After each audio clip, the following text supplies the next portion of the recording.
The signal of despair. The vast emptiness of space stretched endlessly, a canvas dotted with stars that seemed oblivious to the chaos unfolding on a small, vibrant planet near the galactic fringe. The Lithorian homeworld, once a beacon of peace and art, was now a battlefield of ash and ruin. On the surface, the Lithorians, a delicate insectoid species known for their harmonious way of life, fought a losing battle against a ruthless, unfeeling enemy. The skies above their cities burned as massive machines descended, raining destruction on their once thriving world. Their defenses, though advanced by their standards, were mere toys compared to the mechanical predators dismantling their civilization piece by piece.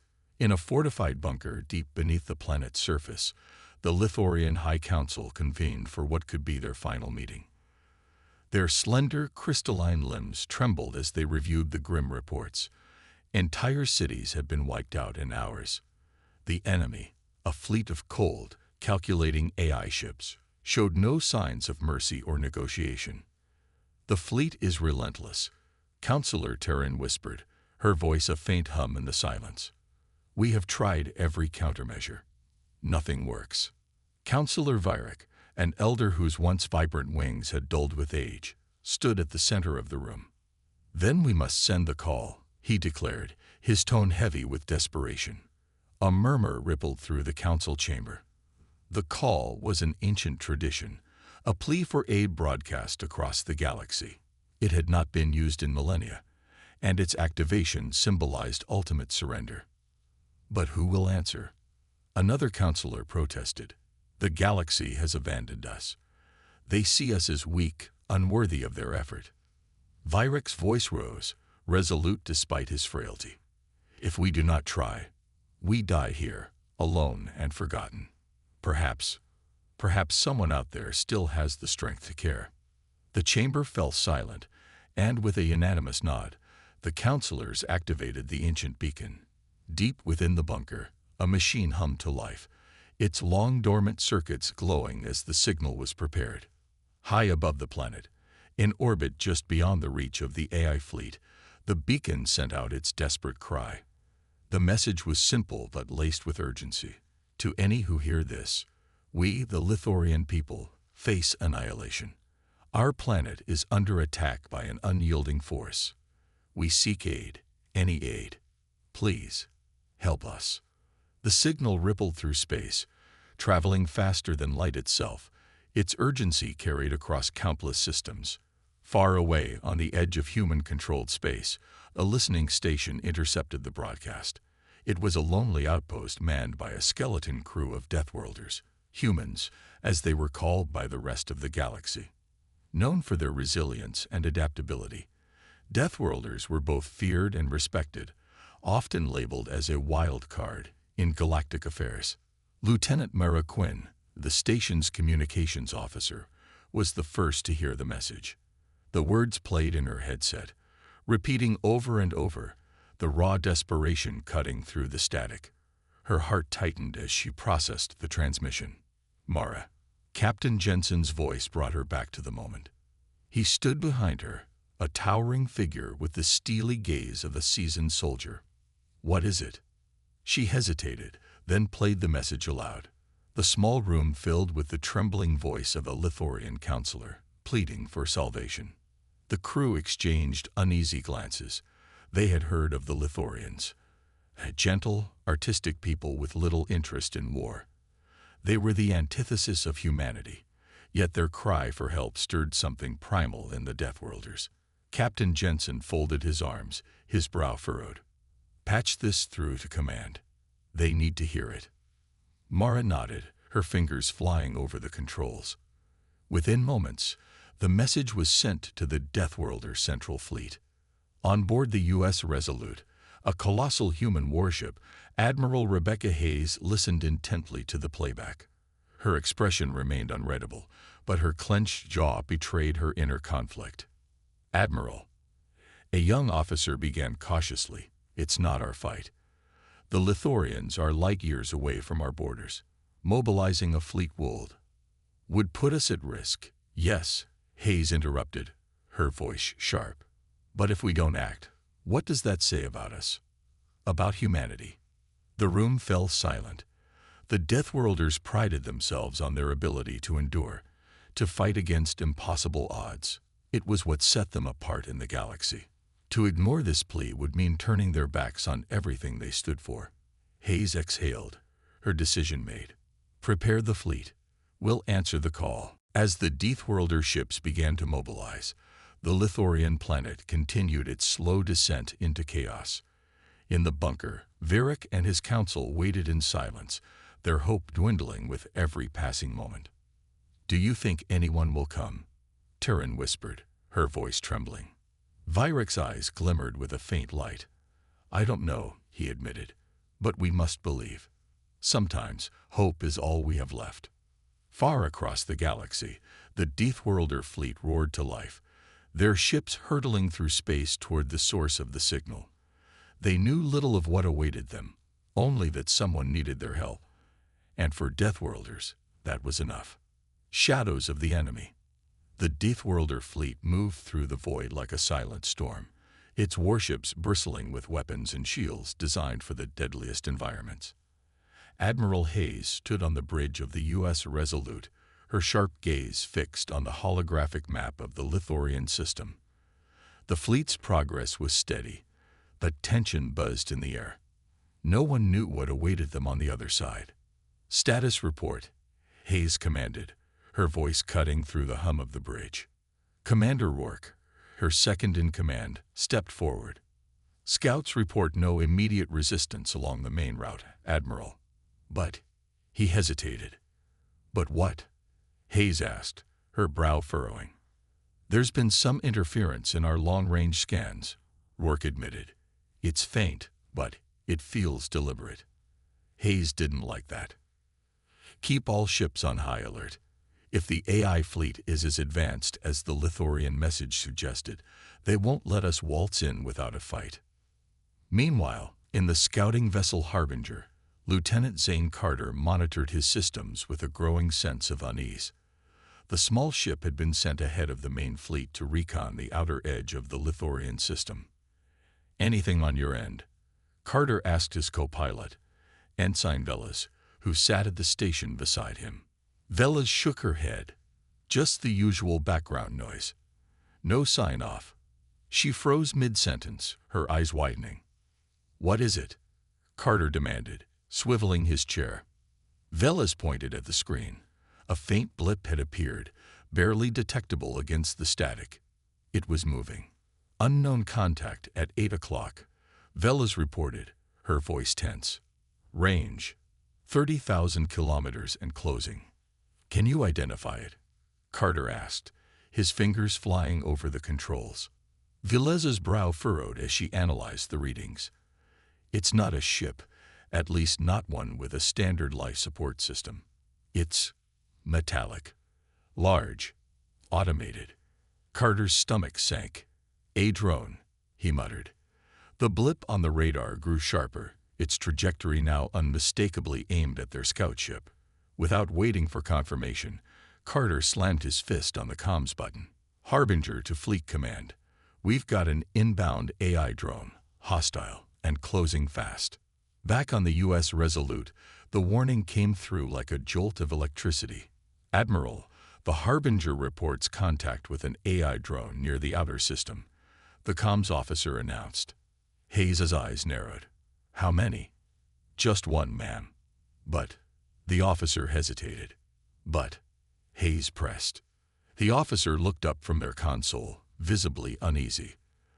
"The drone is broadcasting a signal. We believe it's calling reinforcements." Hayes' jaw tightened. This wasn't just a simple skirmish. It was a trap. A Harbinger veered sharply as the AI drone closed the gap, its sleek, angular design glinting in the starlight. It moved with unnerving precision, every turn and acceleration perfectly calculated. "Evasive maneuvers," Carter barked. The small scout ship twisted and rolled, narrowly avoiding a blast of plasma that seared past its hull. Velas activated the defensive systems, sending a volley of missiles toward the drone.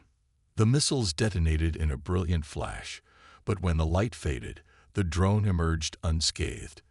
Its energy shields flickered, absorbing the impact without a scratch. "It's adapting," Vela said, her voice shaky. Carter gritted his teeth. "Then we'll just have to get creative." The Harbinger fired again, this time with its ion cannon. The blast disrupted the drone's shields momentarily, causing it to falter. But the AI wasn't done yet.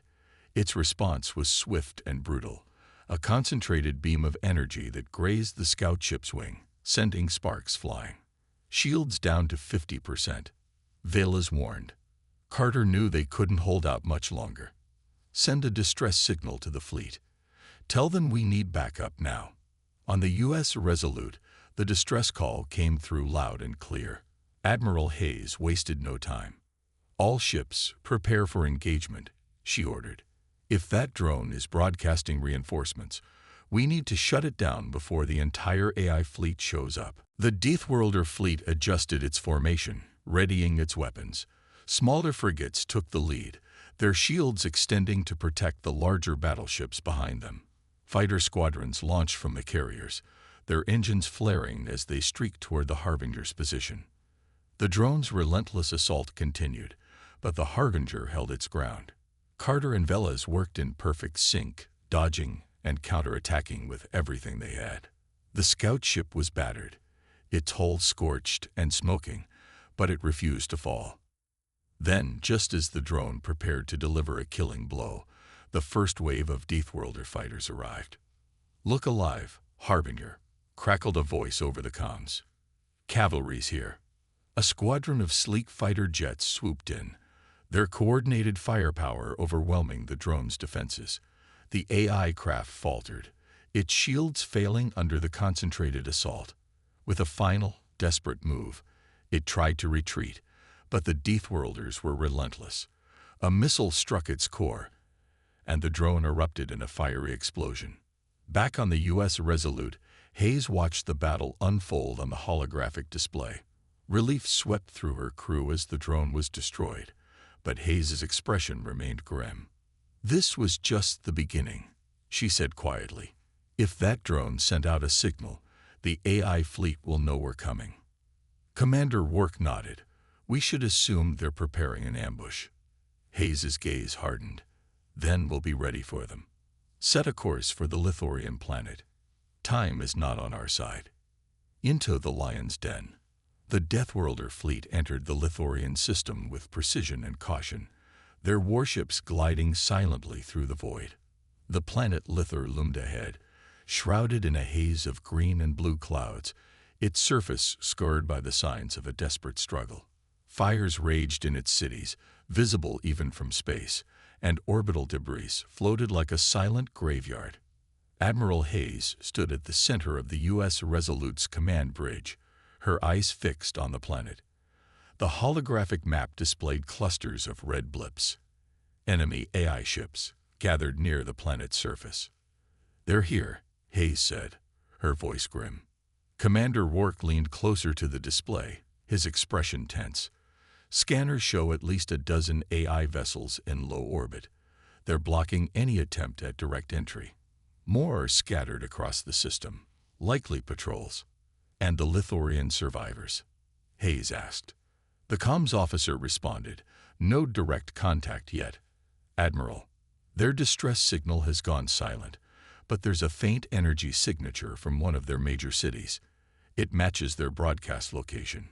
Hayes clenched her fists. "They're still alive, but barely holding on. We can't waste time."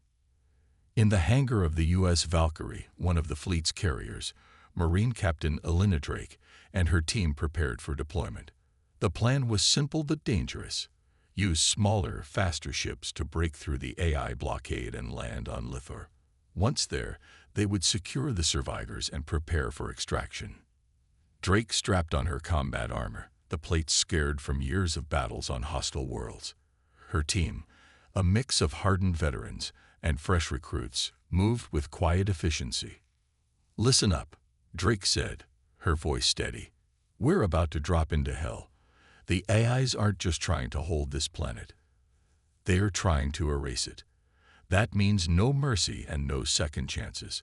Stay sharp, watch each other's backs, and remember, the Deathworlder fleet doesn't leave anyone behind. Her words were met with a chorus of determined nods. The first wave of Deathworlder fighters launched from the fleet, their engines flaring as they streaked toward the blockade. The AI ships reacted instantly, their sleek, angular forms shifting into attack formations. Energy weapons lit up the darkness, and the void erupted into a chaotic ballet of fire and steel. On the Resolute, Hayes and her crew watched the battle unfold. The Deathworlder ships were faster and more maneuverable, but the AI vessels fought with cold precision, their strategies adapting with every moment. "We're losing fighters," Work reported, his voice tight. "Deploy the heavy frigates," Hayes ordered. "We need to punch a hole in their defenses." The larger ships moved into position, their cannons unleashing devastating salvos of plasma and kinetic rounds. One by one, the AI ships began to falter, their shields buckling under the relentless assault. Meanwhile, Captain Drake's dropship hurtled toward the planet's surface, weaving through the chaos of the battle. The ship's pilot, Lieutenant Briggs, gritted his teeth as he dodged incoming fire. "Hold on," Briggs shouted as the dropship shuddered under the force of a near miss. Drake gripped the handrail tightly, her eyes scanning her team. "Stay focused. We're almost there." Through the viewport, the planet's surface came into view, a sprawling landscape of ruined cities and burning forests.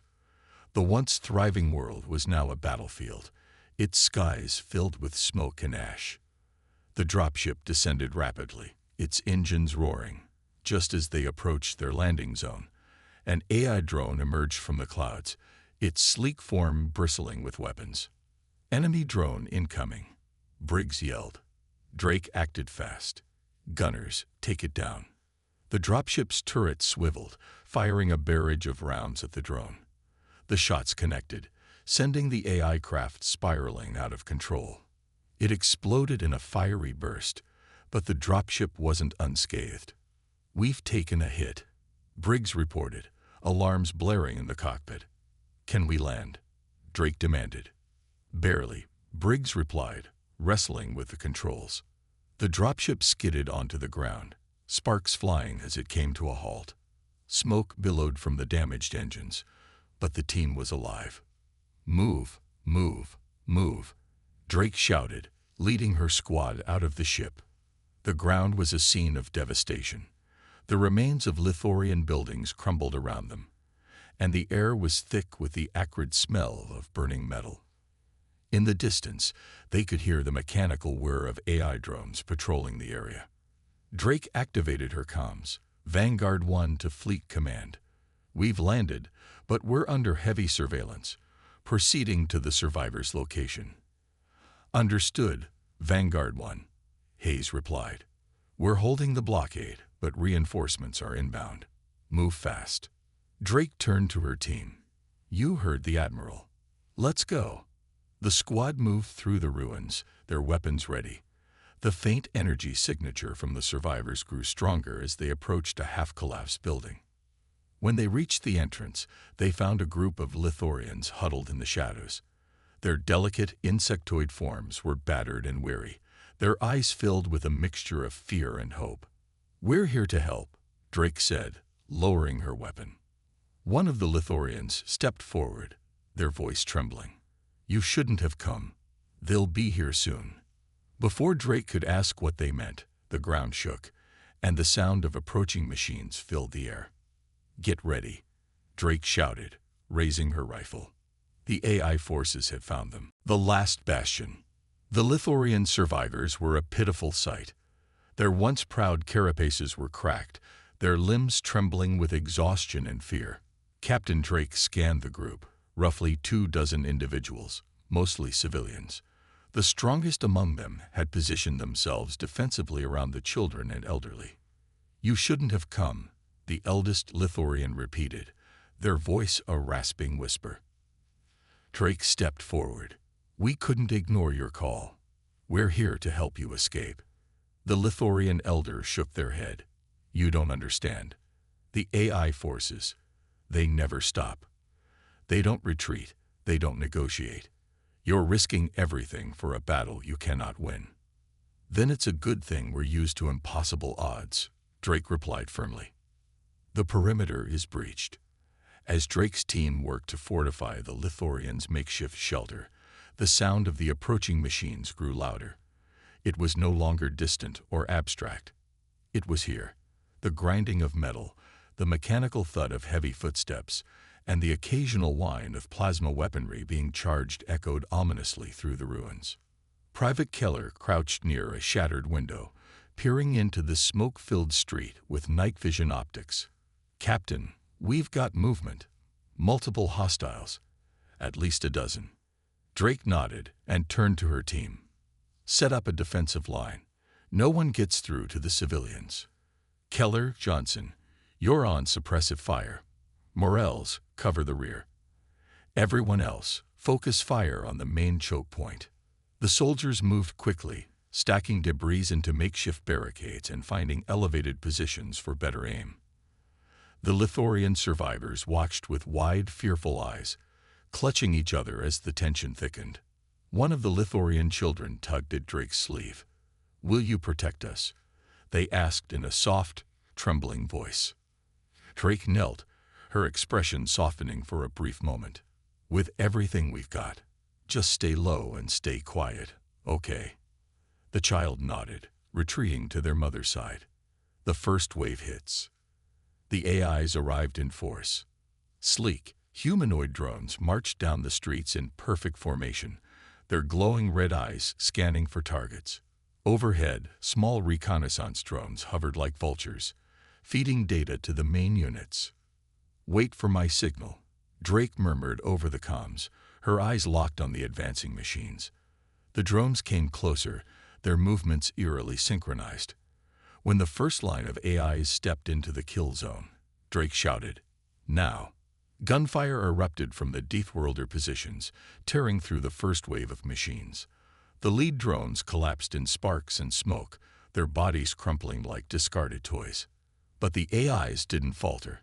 The second wave moved forward, stepping over their fallen comrades without hesitation. They returned fire, sending searing bolts of plasma toward the defenders, holding the line. The battle quickly descended into chaos. The Deathworlders fought with brutal efficiency, their bullets and grenades ripping through the AI ranks. But for every drone destroyed, another seemed to take its place. "They just keep coming," Morales shouted, ducking as a plasma bolt scorched the wall above his head. "Focus on the choke point," Drake barked, firing her rifle in controlled bursts. "We have to hold them here." Private Keller threw a grenade into the advancing horde, the explosion sending shrapnel and debris flying. The resulting carnage bought the team a few precious seconds, but it wasn't enough. "Captain, they're flanking us," Johnson called out, turning to fire at a group of drones that had slipped through a side alley. Drake cursed under her breath. "Morels, cover the rear. Johnson, fall back and regroup with Keller." As the Deathworlders repositioned, the AIs pressed their advantage, their mechanical relentlessness pushing the team to their limits. A glimmer of hope. Amid the chaos, one of the Lithorians, the Elder, stepped forward, their antennae twitching with urgency. "There's a hidden passage beneath this building," they said. "It leads to an old underground transport system. It might still be operational." Drake turned to the Elder, her mind racing. "Why didn't you say this sooner?" The Elder hesitated. "We didn't think it would matter. We've never had the strength to make it that far before." Drake glanced at her team, then at the advancing AIs. "It's our only chance. Morels, Keller, hold the line as long as you can. Johnson, you're with me. We're getting these people to safety." The clock is ticking. Drake and Johnson worked quickly, leading the Lithorian survivors into the basement of the building. The air was damp and stale, and the faint hum of old machinery echoed through the passage. "This way," the Elder urged, guiding them to a rusted metal door. Behind it was a tunnel system, dimly lit by flickering lights. Drake activated her comms. "Morels, Keller, status report." "We're pinned down. Morales replied, his voice strained. "We've got maybe 2 minutes before they overrun us." "Understood," Drake said. "Fall back when you can. We'll rendezvous at the tunnel entrance." Cliffhanger. As the survivors began to move through the tunnel, a deafening explosion rocked the building above them. Dust and debris rained down, and the sound of mechanical footsteps echoed ominously. Drake turned to Johnson. "They're coming. We have to seal the tunnel behind us." "But what about Morales and Keller?" Johnson asked. Drake's jaw tightened. "We'll hold as long as we can. They'll make it. They have to." As the Deathworlders prepared for the final stand, the sound of approaching drones grew louder, signaling that the fight was far from over. "To be continued. Let me know if you'd like adjustments or further parts. The underground chase." The damp, narrow tunnel echoed with the hurried footsteps of the Lithorian survivors and the Deathworlder soldiers. Faint flickers of old emergency lights illuminated the path ahead, casting long shadows that danced along the rusted walls. Every sound seemed amplified. The shuffling of feet, the faint hum of dormant machinery, and most hauntingly, the distant clank of metal footsteps. "Keep moving," Captain Drake urged, glancing over her shoulder. She could hear the AIs closing in, their relentless march echoing like a drumbeat of doom. The Lithorian elders struggled to keep up, their frail legs trembling. Johnson moved to their side, helping them along. "We can't stop now," he said, his voice firm but reassuring. Drake keyed her comms. "Morales, Keller, report." Static crackled before Morales' voice came through, ragged and strained. "We're still here, holding them back as best we can, but..." A loud burst of gunfire drowned out the rest of his sentence. Drake's jaw tightened. "Fall back. Now, that's an order. A deadly pursuit." The group reached a fork in the tunnel. One path led downward into deeper darkness, while the other sloped upward toward a faint glimmer of light. "Which way?" Johnson asked, his weapon raised as he scanned the shadows. The elder hesitated, their antennae twitching. "The lower tunnel connects to the old transport hub, but it's unstable. The upper path might lead to the surface. But what?" Drake pressed. The elder hesitated. "It's a dead end unless the exit doors are still operational." "Great," Johnson muttered. "Two bad choices. We take the lower path," Drake decided. "If it's unstable, we can use it to slow them down." The collapse. As the group descended into the lower tunnel, the air grew colder and heavier. The walls were lined with ancient pipes, many of them cracked and leaking. The sound of the AIs grew louder, their metal footsteps reverberating through the confined space. "Move faster," Drake shouted, ushering the survivors forward. Suddenly, a loud creak echoed through the tunnel. A section of the ceiling sagged, sending a shower of dust and debris down onto the group. "They're destabilizing the tunnel," Johnson yelled, firing a burst of rounds at the approaching drones. Drake turned to the elder. "How much farther?" "Just ahead," the elder gasped. "There's a junction. We can set a trap." The junction standoff. The group reached the junction, a wide chamber where several tunnels converge. Rusted rail tracks crisscrossed the floor, remnants of an old transport system. Drake quickly assessed the area. "Johnson, set charges along the ceiling supports. We're bringing this place down on their heads." As Johnson worked, the survivors huddled together, their fear palpable. The elder stepped forward, their voice trembling but determined. "We've lost so much already. If this fails..." "It won't fail," Drake said firmly, placing a reassuring hand on the elder's shoulder. "You called for help, and we answered. We're not giving up now."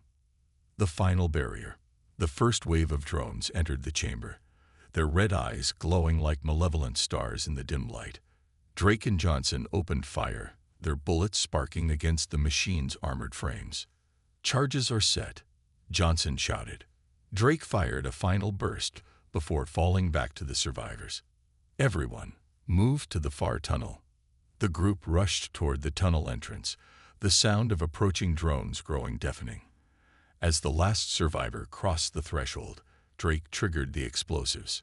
The explosion was deafening, sending a shockwave through the tunnel. The ceiling collapsed in a cloud of dust and rubble, cutting off the drone's advance. The heart of the labyrinth. The air grew colder as the group ventured deeper into the underground labyrinth. The walls were covered in a strange, organic-looking fungus that glowed faintly, casting an eerie light across their path. The survivors huddled together, their fear palpable, while Captain Drake and her team moved with weapons raised, scanning every shadow for signs of danger. "This place doesn't feel right," Johnson muttered, his voice low. Drake nodded. "Stay alert. The AIs are still out there, and we don't know what else might be lurking down here." The elder Lithorian, walking just behind Drake, gestured to the faint tracks beneath their feet. "These lead to the old transport hub. It was once the heart of our evacuation network, but it hasn't been used in decades." "Let's hope it still works," Drake said, her voice grim. The hidden threat. As they approached a wide chamber, the faint sound of machinery hummed in the distance. The survivors froze, their antennae twitching in alarm. "What is it?" Johnson asked, raising his rifle. The elder's voice trembled. "That sound. It shouldn't be here. The power to this sector was cut long ago." Drake motioned for silence, signaling her team to take defensive positions.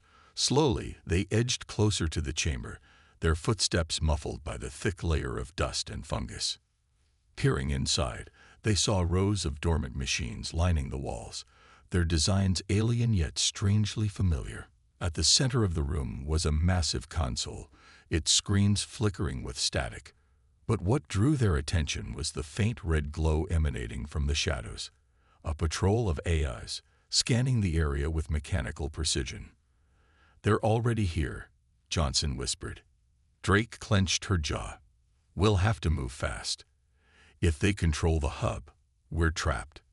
A dangerous plan. The group retreated to a narrow corridor, where Drake laid out her plan.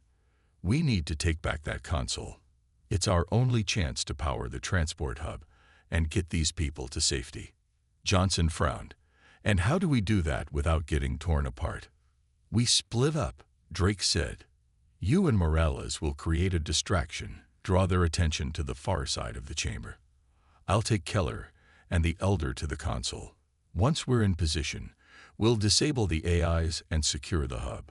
The Elder hesitated. I'm not sure if I can help. I've never." Drake placed a hand on their shoulder. "You called us here. That means you're stronger than you think. Trust yourself, and trust us." The Elder nodded, their fear giving way to determination. The assault. Johnson and Morales moved first, slipping into the chamber shadows. A moment later, the sharp crack of gunfire echoed through the room as they opened fire on the A's. The machines immediately turned toward the source of the attack, their red eyes glowing brighter as they advanced.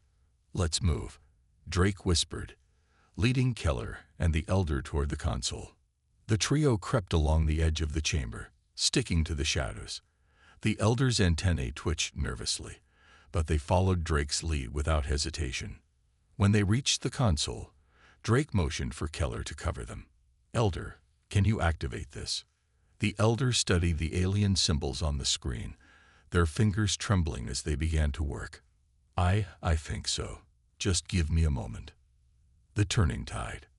Across the room, Johnson and Morales were pinned down behind a row of machinery, their ammunition running low. "This is bad," Morales muttered. "Just keep them busy," Johnson barked, firing another burst at the advancing AIs. Suddenly, a low hum filled the chamber. The dormant machines lining the walls flickered to life, their screens displaying streams of alien code. "What's happening?" Morales asked, his eyes widening. "It's the console," Johnson said, a grin spreading across his face. They did it. The AIs faltered, their movements growing erratic as the Elder's hands flew across the console. Sparks erupted from their joints, and one by one, they collapsed to the ground. The tunnels vibrated with a low, metallic growl that sent shivers down everyone's spine. The survivors froze, their wide eyes darting toward the source of the sound. Even Captain Drake, who had seen her share of nightmares, felt a knot tighten in her chest. What is that?" Morels whispered, gripping his rifle tighter. The elder Lithorian stepped forward, their face pale with realization. "It's the sentience core, a weapon of last resort, but it was never meant to activate." Drake's eyes narrowed. "What kind of weapon?" The elder hesitated, their voice trembling. "The core is alive. It was designed to protect our people, but its creators feared it. They sealed it deep underground and swore it would never be awakened." "Well, it's awake now," Keller muttered. "A race against time." Drake motioned for the group to move. "We don't have time for a history lesson. We need to get to the hub and get out of here before that thing finds us." The survivors huddled together, following the team through the dimly lit corridors. Behind them, the rumble of the core grew louder, its roar reverberating through the tunnels like the sound of grinding metal and tortured screams. The elder's antennae twitched as they glanced back. "It's gaining on us." "Then we move faster," Drake barked. The hub's revelation. When they reached the transport hub, the room was bathed in the faint blue glow of its active systems. The consoles were alive with energy, but the transport pods themselves were old and rusted, their engines barely operational. Keller ran to the nearest pod, checking its systems. "This thing is ancient. There's no way it can handle all of us." Drake's jaw tightened. "We don't have a choice. Elder, can you reroute power to stabilize these pods?" The elder nodded, rushing to the main console. "I'll do what I can." As the elder worked, the ground beneath them shook violently. Cracks spread across the walls, and dust rained down from the ceiling. "It's here," Johnson said, his voice low. "The core appears." The tunnel leading to the hub was suddenly illuminated by a crimson light. The group turned to see the sentience core emerging from the darkness, a massive, pulsating sphere of machinery and energy, its surface covered in shifting plates that resembled armor. Red tendrils of energy snaked out from its body, striking the walls and floor with devastating force. "Get ready," Drake shouted, raising her weapon. The core let out a deafening roar, and its tendrils lashed toward the group. Johnson and Morales fired, their bullets ricocheting harmlessly off the core's armored surface. "It's not working," Morales yelled. "Keep it distracted," Drake ordered. The elder's sacrifice. The elder's fingers flew across the console, their eyes scanning lines of alien code. "I've almost rerouted the power. Just hold it off a little longer." Drake turned to Keller. "Help them. The rest of us will buy you time." Keller nodded, rushing to the console as the team unleashed everything they had at the core. Explosions rocked the chamber, but the core pushed forward, its tendrils smashing into machinery and sending debris flying. Suddenly, the elder stopped typing, their face resolute. "The pods are ready, but someone has to stay behind to overload the system and keep the core contained." Drake's eyes widened. "No, we're not leaving anyone behind." The elder shook their head. "This is my world, my responsibility. You came here to save us, and now it's my turn to save you." Before Drake could argue, the elder slammed a button on the console, locking the transport pods in place. "Go," the elder shouted. "There's no time. Escape and destruction." Drake grabbed the nearest survivor, pulling them toward the pods. "Everyone, get in. Now." The survivors piled into the pods as the core's tendrils lashed closer. Drake was the last aboard, her heart heavy as she looked back at the elder one final time. The pod doors sealed, and the engines roared to life.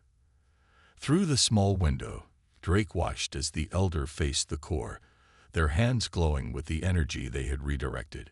A blinding light filled the chamber as the transport pods shot down the tunnel. The survivors clung to each other, the sound of the explosion behind them echoing like a final goodbye, a haunting victory.